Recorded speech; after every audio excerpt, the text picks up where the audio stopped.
Good morning students, welcome to Nidhi's Maths Room. So today I am going to continue chapter derivative. In the previous class I discussed about some problems on derivative on the basis of quotient rule. So ನಾನು last ಕ್ಲಾಸ್ನಲ್ಲೇ ಹೇಳಿದ್ದೆ ನಿಮಗೆ next ಕ್ಲಾಸ್ನಲ್ಲಿ think ಮಾಡಿ answer ಮಾಡುವಂಥ ಪ್ರಾಬ್ಲಮ್ಸ್ಗಳನ್ನ solve ಮಾಡಿಸ್ತೀನಿ ಅಂತ. ಇದನ್ನು ನೋಡಿದ್ರೆ ನಿಮಗೆ ಕ್ವಶಂಟ್ ರೂಲ್ನಲ್ಲಿ ಸಾಲ್ವ್ ಮಾಡಬಹುದು ಪ್ರಾಬ್ಲಮ್ ಅಂತ ಅನಿಸುತ್ತೆ, ಆದರೆ ಯೋಚನೆ ಮಾಡಿ ಅಟೆಂಡ್ ಮಾಡಿದ್ರೆ ತುಂಬಾ ಸಿಂಪಲ್ ಅಂತ ಅನಿಸುತ್ತೆ. ಅಂಥ ಪ್ರಾಬ್ಲಮ್ಸು ನಾನೊಂದು 5 ಪ್ರಾಬ್ಲಮ್ನ ಸಾರ್ಟ್ ಔಟ್ ಮಾಡಿ ಬರೆದಿದ್ದೀನಿ. ಈ ಥರದ ಪ್ರಾಬ್ಲಮ್ಸು ಬೇಜಾನ್ ತುಂಬಾ ಮಾಡ್ಬೋದು, ಆದರೆ ನಾನೊಂದು 5 ಪ್ರಾಬ್ಲಮ್ನ ರೆಸ್ಟ್ರಿಕ್ಟ್ ಮಾಡ್ಕೊತಾ ಇದ್ದೀನಿ. ಅದೇ ಟೈಪ್ ಪ್ರಾಬ್ಲಮ್ಸ್ ಬೇರೆ ಯಾವ್ದಾರ ಕೇಳಿದ್ರೆ ನೀವು ಇದೇ ಕಾನ್ಸೆಪ್ಟ್ ಬೇಸಿಸ್ ಮೇಲೆ, ಇದೇ ಒಂದು ಐಡಿಯಾ ಬೇಸಿಸ್ ಮೇಲೆ ಡಿಫ್ರೆಂಟ್ ಪ್ರಾಬ್ಲಮ್ಸ್ನ ಸಾಲ್ವ್ ಮಾಡ್ಬೋದು. ಇವತ್ತು ನಾನು ನಿಮಗೆ ಮಾಡಿಸ್ತಾ ಇರುವಂಥ ಪ್ರಾಬ್ಲಮ್ಸು ನಿಮ್ಮ CETಗೋ ಅಥವಾ JEಗೋ ಅಥವಾ ಮತ್ತೆ ಇದರಲ್ಲೇ ಸೆಕೆಂಡ್ ಇಯರ್ PUC ಸಿಲೆಬಸ್ನಲ್ಲೇ ಬೇರೆ ಬೇರೆ ಚಾಪ್ಟರ್ಗಳನ್ನ ನೀವು ಡಿಸ್ಕಸ್ ಮಾಡಬೇಕಾದ್ರೆಲ್ಲ ನಿಮಗಿದು ಹೆಲ್ಪ್ ಆಗುತ್ತೆ. ಈ ಥರದ್ದೊಂದು ಕಾನ್ಸೆಪ್ಟು ಮತ್ತು ಹೇಗೆ ಥಿಂಕ್ ಮಾಡಬೇಕಾಗತ್ತೆ ಅನ್ನೋದು ಒಂದು ಐಡಿಯಾ ನಿಮಗೆ ಗೊತ್ತಾಗುತ್ತೆ. ಓಕೆನಾ? ಸೊ ಆ ಥರದ ಟೈಪ್ ಪ್ರಾಬ್ಲಮ್ಸ್ನ ನಾನಿಲ್ಲಿ ನಿಮಗೆ ಡಿಸ್ಕಸ್ ಮಾಡ್ತಾ ಹೋಗ್ತೀನಿ.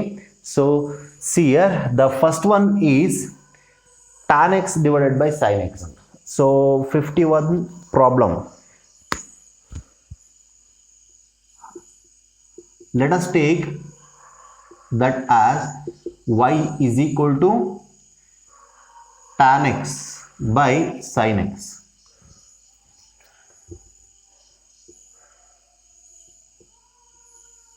ನೋಡಿ, ಇದು tan x by sin x ಇದೆ. So tan x by sin x ಕೊಟ್ಟಿದ ತಕ್ಷಣ ಡೈರೆಕ್ಟ್ ಆಗಿ ನಾವು ಕ್ವಶಂಟ್ ರೂಲ್ನ ಯೂಸ್ ಮಾಡಿಕೊಂಡು ಅದನ್ನ ಡಿಫ್ರೆನ್ಸಿಯೇಷನ್ ಮಾಡೋದಕ್ಕೆ ಹೋದ್ರೆ ಡಿನಾಮಿನೇಟರ್ sin ಸ್ಕ್ವೇರ್ x ಆಗುತ್ತೆ. ಆಮೇಲೆ sin x into differentiation of tan x minus tan x into differentiation of sin x ಆ ಥರ ಹೇಳಿ ಬರಿತಾ ಹೋಗ್ಬೇಕಾಗತ್ತೆ. ಅದನ್ನ ನೀವು ಟ್ರಿಗ್ನೋಮೆಟ್ರಿಕ್ ಕಾನ್ಸೆಪ್ಟ್ನ ಯೋಚನೆ ಮಾಡಿದ್ರೆ, if you think about the trigonometric concept, so it will very simple to solve the problem. So see here y is equal to, we are all know about this tan x can be written as sin x by cos x, is it? So the tan x can be written as sin x by cos x whole divided by this sin x. I write sin x as it is. I just take the tan x as sin x by cos x. So next observe here, this can be written as sin x by cos x into sin x. So ಇದನ್ನ ನಾನು denominator ತಗೊಂಡಿದ್ದೀನಿ, ಅದರ reciprocal ತರ. So ಹಾಗಾಗಿ ಏನಾಯ್ತು, sin x by cos x into sin x ಅಂತ. Next observe carefully, this sin x and sin x gets cancelled, then that gives 1 divided by cos x. So we are all know about this 1 by cos x can be written as secant x. Now differentiate this with respect to x. So the differentiation of secant x is, the differentiation of secant x is secant x into tan x. Hence the result. This is the answer. Observe here, ಇದನ್ನು ನಾವು ಕ್ವೋಷಂಟ್ rule ಮೇಲೆ solve ಮಾಡ್ಕೊಂಡು ಹೋದರೆ ಒಂದು format ಬರುತ್ತೆ. ಆದರೆ ನಿಮಗೆ ಈ ಥರದ ಪ್ರಾಬ್ಲಮ್ಸ್ನಲ್ಲಿ ಏನಾಗುತ್ತೆ ಅಂದರೆ, show that are prove that ಆ ಥರ ನಿಮಗೆ ಕ್ವಶನ್ನ ರೈಸ್ ಮಾಡಿರ್ತಾರೆ. ನೀವೇನು ಮಾಡಿದಿರಿ, ಕ್ವೋಷಂಟ್ ರೂಲ್ನ ಯೂಸ್ ಮಾಡ್ತೀರಿ, ಅಲ್ಲಿ ಇನ್ನೇನೋ ಸಾಲ್ವ್ ಮಾಡೋಕೆ ಹೋಗ್ತೀರಿ, ಇನ್ನೇನೋ ಲೆಂತಿ ಆಗ್ತಾ ಹೋಗ್ತಿರುತ್ತೆ. ಬಟ್ ನೀವು ಈ ಯೋಚನೆ ಮಾಡೋದಿದೆಯಲ್ಲ, the tan x can be written as sin x by cos x ಅಂತ, ದಟ್ ಈಸ್ ವೆರಿ ಇಂಪಾರ್ಟೆಂಟ್.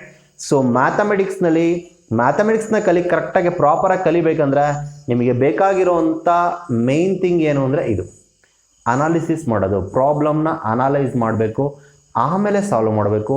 ನನಗೂ ಗೊತ್ತಿದೆ ಫಾರ್ಮುಲಾ ಅಂತ ಹೇಳಿ ಉಚ್ಚಾಪಟ್ಟೆ ಸುಮ್ಮನೆ ಪ್ರಾಬ್ಲಮ್ ಮಾಡ್ಕೊಂಡು ಹೋಗೋದಲ್ಲ, ನನಗೂ ಕಾನ್ಸೆಪ್ಟ್ ಗೊತ್ತಿದೆ ಅಂತ ಮಾಡೋದಲ್ಲ. ಅರ್ಥ ಆಯ್ತಾ? ನಾನು ಮುಂಚೆನೇ ಒಂದ್ಸತಿ ಕ್ಲಾಸ್ನಲ್ಲಿ ಹೇಳಿದ್ದೆ, 95, 96, 97 ಯಾಕೆ 98% ತಗೊಂಡಿರುವಂಥ ಸ್ಟೂಡೆಂಟ್ಸು ಕೂಡ CET ರ್ಯಾಂಕಿಂಗ್ ನೋಡಿದ್ರೆ 15,000, 20,000, 25,000 ಈ ಥರ ಹೊಟ್ಟೋಗಿರ್ತಾರೆ. ಬಿಕಾಸ್ ಪ್ರಾಬ್ಲಮ್ನ ಅನಲೈಸ್ ಮಾಡಿ ಅವ್ರು ಅರ್ಥ ಮಾಡಿಕೊಂಡು ಸಾಲ್ವ್ ಮಾಡಿರಲ್ಲ, ಸುಮ್ಮನೆ ಮಕ್ಕಿ ವರ್ಕ್ ಮಾಡಿರ್ತಾರೆ. ಹಾಗೆ ಮಾಡಬೇಡಿ. ಅರ್ಥ ಆಯ್ತಾ? ಫೈನ್, ನಾನು ಹೇಳಿದ ಅರ್ಥ ಇದೆ ಇಷ್ಟು. Okay, next one, that is 52nd one. So take this problem as homework. It is similar to this one, tan x by sin x. ಅದೇ ಥರನೇ ಇದೆ cot x by cos x. That cot x can be written as cos x by sin x. Cos x gets cancelled, 1 by sin x 1 by sin x is cosecant x. The differentiation of cosecant x is minus cosecant x into cot x. Okay, fine. Next, I move on to the 53rd one, that is let y is equal to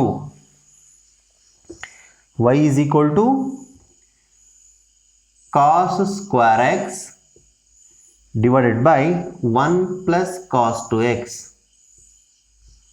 ನೋಡಿ ಈ ಪ್ರಾಬ್ಲಮ್ನ observe ಮಾಡಿ. V are all know the basic formula, fundamental formulas of trigonometry. So ಇದನ್ನು observe ಮಾಡಿದ ತಕ್ಷಣ ನಾವು question ರೂಲ್ನ solve ಮಾಡ್ಕೊಂಡು ಹೋಗೋದಲ್ಲ. So ಆ ಫಾರ್ಮುಲಾನ ಯೂಸ್ ಮಾಡಬೇಕು. So what is the formula? ನಿಮಗೆ ಈ ಮಲ್ಟಿಪಲ್ ಸಬ್ ಮಲ್ಟಿಪಲ್ ಆ್ಯಂಗಲ್ ಫಾರ್ಮುಲಾಸ್ಗಳು ಗೊತ್ತಿದೆ ಟ್ರಿಗ್ನೋಮೆಟ್ರಿನಲ್ಲಿ. So we are all know this cos 2x can be written as 2 cos square x minus 1 or 1 minus 2 sin square x. ಹೌದಲ್ವಾ? ಈ ಫಾರ್ಮೆಟ್ನಲ್ಲಿ ನಾವು cos 2x ನ ಬರಿತೀವಿ, ಅಥವಾ cos square x minus sin square x. cos 2x ನ ನಾವು ಈ ಮೂರು ಫಾರ್ಮೆಟ್ನಲ್ಲಿ ಬರಿತೀವಿ. ಇದು ನಮಗೆಲ್ಲ ಚೆನ್ನಾಗಿ ಗೊತ್ತಿರೋದೇನೆ. ಅಬ್ಸರ್ವ್ ಹಿಯರ್, ನ್ಯೂಮರೇಟರಲ್ಲಿ cos square x ಇದೆ, ಡಿನಾಮಿನೇಟರಲ್ಲಿ 1 plus cos 2x ಇದೆ. ಸೊ ಈ ಒಂದು ರಿಲೇಶನ್ಶಿಪ್ನ ಯೂಸ್ ಮಾಡ್ಬೋದು ನಾವು. ಈ ರಿಲೇಶನ್ಶಿಪ್ನ ಯೂಸ್ ಮಾಡಿದ್ರೆ on the basis of this relationship this 1 plus cos 2x can be written as 2 cos square x.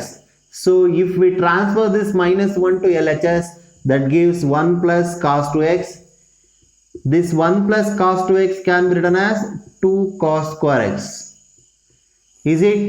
So y is equal to cos square x divided by, on the place of 1 plus cos 2x, I write 2 cos square x. ನಮಗೆ ಇದು ಹೇಳ್ತೀನಿ ಹೇಗೆ think ಮಾಡಬೇಕು ಅಂತ. So fine, cos square x gets cancelled. Y is equal to 1 by 2. Now differentiate this with respect to x. That gives dy by dx is equal to 0, because 1 by 2 is a constant. The differentiation of constant is 0. So that's why 1 by 2 ಗೆ differentiation ಮಾಡಿದ್ರೆ 0 ಆಗುತ್ತೆ. ಹೇಗೆ sir ಇದೆಲ್ಲ think ಮಾಡೋದು? ನೋಡಿ, ಇಲ್ಲಿ numerator cos square x ಇದೆ, denominator 1 plus cos 2x ಇದೆ. ನಾವು 1 plus cos 2x ಅಂತ ಹೇಳಿದ ತಕ್ಷಣ ನಿಮ್ಮ ಮೈಂಡಲ್ಲಿ ಅದೊಂದು ಕಾನ್ಸೆಪ್ಟ್ ಮೈಂಡಲ್ಲಿ ಬರಬೇಕು. ಏನು? ಮಲ್ಟಿಪಲ್ ಆ್ಯಂಗಲ್ ಫಾರ್ಮುಲಾ ಗೊತ್ತಿದೆ ನಿಮಗೆ. ಆ ಟ್ರಿಗ್ನೋಮೆಟ್ರಿದ ಮಲ್ಟಿಪಲ್ ಆ್ಯಂಗಲ್ ಫಾರ್ಮುಲಾ ಚೆನ್ನಾಗಿ ಮೈಂಡಲ್ಲಿ ಇದ್ದರೆ ಮಾತ್ರ ನೀವು ಇದನ್ನು ಅಟೆಂಡ್ ಮಾಡ್ಲಿಕ್ಕಾಗೋದು. ಅದಕ್ಕೆ ಟ್ರಿಗ್ನೋಮೆಟ್ರಿಕ್ ಫಾರ್ಮುಲಾಸ್ ಏನು ಬರುತ್ತೆ ಅದನ್ನು ನೀವು ತುಂಬ ಚೆನ್ನಾಗಿ ಪ್ರಾಕ್ಟೀಸ್ ಮಾಡಿ ಅಂತ ಹೇಳೋದು. ಅದನ್ನು ನೀವು ಎಷ್ಟು ಸತಿ ಪ್ರಾಕ್ಟೀಸ್ ಮಾಡ್ತೀರೋ ಅಷ್ಟು ಒಳ್ಳೆಯದು. ಸೊ ಈ ಇಂಟಿಗ್ರೇಷನ್ ಚಾಪ್ಟ್ರಲ್ಲಿ, ನೆಕ್ಸ್ಟ್ ಬರುವಂಥ ಇಂಟಿಗ್ರೇಷನ್ ಚಾಪ್ಟ್ರಲ್ಲಿ ನೀವು ಫಾಸ್ಟಾಗಿ ಅಟೆಂಡ್ ಮಾಡಬೇಕು ಅಂದರೆ ಈ ಥರದ ಕನ್ವರ್ಷನ್ಸ್ ಎಲ್ಲ ಚೆನ್ನಾಗೇ ಬರಬೇಕು. ಡಿರೈವೇಟಿವ್ಸ್ ತುಂಬ ಚೆನ್ನಾಗಿ ಬರಬೇಕು. ಡಿರೈವೇಟಿವ್ಸ್ ಬೇಸಿಸ್ ಮೇಲೆ ನೀವು ಇಂಟಿಗ್ರೇಷನ್ನ ಸಾಲ್ವ್ ಮಾಡೋದಕ್ಕಾಗೋದು. ಚೆನ್ನಾಗಿ ಡಿರೈವೇಟಿವ್ ಗೊತ್ತಿದ್ರೆ ಇಂಟಿಗ್ರೇಷನ್ ತುಂಬ ಸಿಂಪಲ್ ಆಗುತ್ತೆ. ಅರ್ಥ ಆಯ್ತಾ? ಇದು 1 plus cos 2x ಹೇಗೆ ಬರಿತೀವಿ ಅನ್ನೋದು ಐಡಿಯಾ ಇದ್ದರೆ, ಆ ಫಾರ್ಮುಲಾ ಗೊತ್ತಿದ್ರೆ ನೀವು ಆಟೋಮೆಟಿಕಲಿ ಬರಿತಾ ಹೋಗ್ಬೋದು. ಅರ್ಥ ಆಯ್ತಾ? Okay, the next one, 54th one.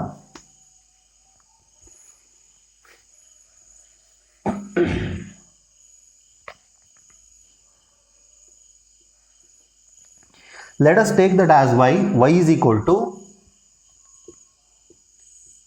sin square x divided by secant square x minus 1 into cos x. ನೋಡಿ, ಇದು ಅಬ್ಸರ್ವ್ ಮಾಡಿ, sin square x divided by secant square x minus 1 into cos x ಇದೆ. ನಮಗೆ ಇದನ್ನ ಹೇಗೆ solve ಮಾಡೋದು? Question rule ಬೇಡ ಅಂತ ಹೇಳಿದೆ, ಕ್ವಶನ್ ರೂಲ್ ಯೂಸ್ ಮಾಡೋಣ ಅಂತಾನೆ ಅನ್ಕೊಳ್ಳೋಣ. ಅದಕ್ಕಿಂತ ಮುಂಚೆ ಒನ್ಸ್ ಇದನ್ನ ನಾವು ಏನಾದ್ರು ಟ್ರಿಗ್ನೋಮೆಟ್ರಿಕ್ ಫಾರ್ಮೆಟ್ನ ಯೂಸ್ ಮಾಡಿ, ಬೇಸಿಕ್ ಕಾನ್ಸೆಪ್ಟ್ಸ್ನ ಯೂಸ್ ಮಾಡಿ, ಅಥವಾ ಡೆಫಿನೇಷನ್ಸ್ನ ಯೂಸ್ ಮಾಡಿ ನಾವೇನಾರ ಮಾಡ್ಲಿಕ್ಕಾಗತ್ತಾ ಅಂತ ಹೇಳಿ ಯೋಚನೆ ಮಾಡಬೇಕು. ಆ್ಯಂಡ್ ದೆನ್ ನಾವು ಕ್ವಶನ್ ರೂಲ್ನ ಅಪ್ಲೈ ಮಾಡಬೇಕು. ಅರ್ಥ ಆಯ್ತಾ? ಅದು ಯಾವುದೂ ಆಗಲಿಲ್ಲ ಅಂದಾಗ ಕ್ವಶನ್ ರೂಲ್ನ ಅಪ್ಲೈ ಮಾಡಬೇಕು. ಸೊ ಇಲ್ಲಿ sin square x divided by secant square x minus 1 into cos x ಇದೆ. ಈ secant square x minus 1 ಮತ್ತೆ sin by cos ಅಂದ್ರೆ ಯೋಚನೆ ಮಾಡಿ, sin by cos is nothing but tan. tan x ಬರುತ್ತೆ.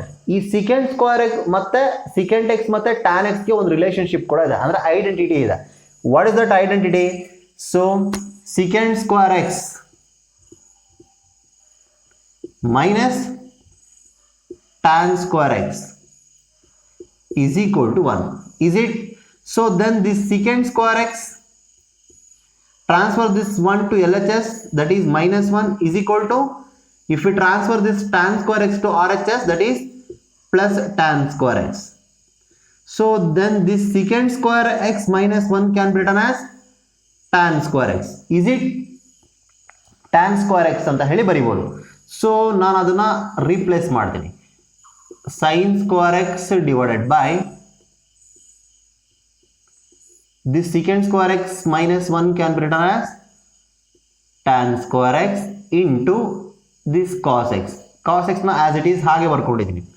Next, observe carefully, this tan square x can be written as sin square x by cos square x. Is it? So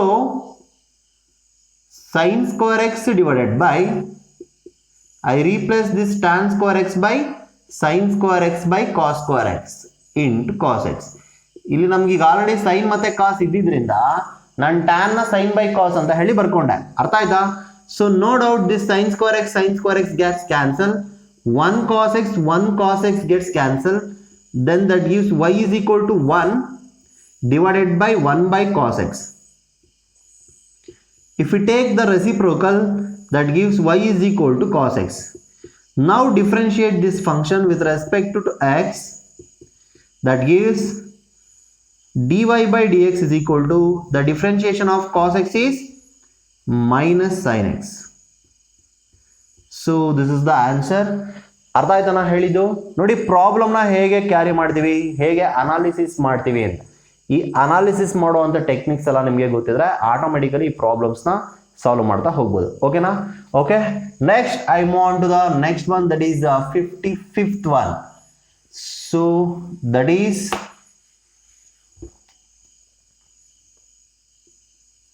let y is equal to cot square x divided by cos x into 1 plus cot square x. So this is the problem. ನೋಡಿ, ಇದನ್ನ analysis ಮಾಡಿ ನಾನು ಇಲ್ಲಿ ತನಕ ನಿಮಗೆ ಹೇಗೆ ಹೇಳ್ಕೊಟ್ಟೆ problem, ಅದೇ ಥರನೇ ನೀವು ಇದನ್ನ ಅನಾಲಿಸಿಸ್ ಮಾಡಿ ಬೇಕಾದ್ರೆ ಸಾಲ್ವ್ ಮಾಡಬಹುದು. ಆದ್ರೂ ನಾನು ನಿಮಗೆ ಒಂದು ಇಂಟ್ ಕೊಟ್ಟಿರ್ತೀನಿ, this 1 plus cot square x can be written as cosecant square x ಅಂತ. So cot square x divided by cos x into cosecant square x ಆಗುತ್ತೆ. ಅದರಿಂದ ಮುಂದಕ್ಕೆ ನೀವು ಸಾಲ್ವ್ ಮಾಡ್ಕೊಳ್ಳಿ. ಅರ್ಥ ಆಯ್ತಾ? ಸೊ cot square x ನ ಕನ್ವರ್ಟ್ ಮಾಡಿ, ಏನು ಕ್ಯಾನ್ಸಲ್ ಆಗುತ್ತೆ ಕ್ಯಾನ್ಸಲ್ ಮಾಡಿ, ಆಮೇಲೆ ಡಿಫ್ರೆನ್ಸಿಯೇಷನ್ ಮಾಡಿ. ಇನ್ ಕೇಸ್ ಗೊತ್ತಾಗಿಲ್ಲ ನೆಕ್ಸ್ಟ್ ಕ್ಲಾಸ್ನಲ್ಲಿ ನಾನೇ ಸಾಲ್ವ್ ಮಾಡಿಸ್ತೀನಿ ಅಥವಾ ಹೇಳ್ತೀನಿ. ಓಕೆನಾ? ಫೈನ್. ಈ ಥರದ ಪ್ರಾಬ್ಲಮ್ಸ್ಗಳನ್ನ ನೀವು ಕರೆಕ್ಟಾಗಿ ಪ್ರಾಪರಾಗಿ ತಿಳ್ಕೊಂಡ್ರೆ ನಿಮ್ಮ ಬೇರೆ ಬೇರೆ ಪ್ರಾಬ್ಲಮ್ಸ್ನ ಅಟೆಂಡ್ ಮಾಡಲಿಕ್ಕೆ ತುಂಬಾ ಸಿಂಪಲ್ ಆಗುತ್ತೆ. ಸೊ ಚೆನ್ನಾಗಿ ವರ್ಕೌಟ್ ಮಾಡಿ, ಫಾರ್ಮುಲಾಸ್ನ ವರ್ಕೌಟ್ ಮಾಡಿ, ಪ್ರಾಬ್ಲಮ್ಸ್ನ ಚೆನ್ನಾಗಿ ಪ್ರಾಕ್ಟೀಸ್ ಮಾಡಿ, ನಿಮಗೆ ಆಟೋಮೆಟಿಕಲಿ ಮ್ಯಾಥಮೆಟಿಕ್ಸು ತುಂಬಾ ಸಿಂಪಲ್ ಆಗ್ತಾ ಹೋಗುತ್ತೆ. ಓಕೆನಾ? Thank you for watching. Thank you one all.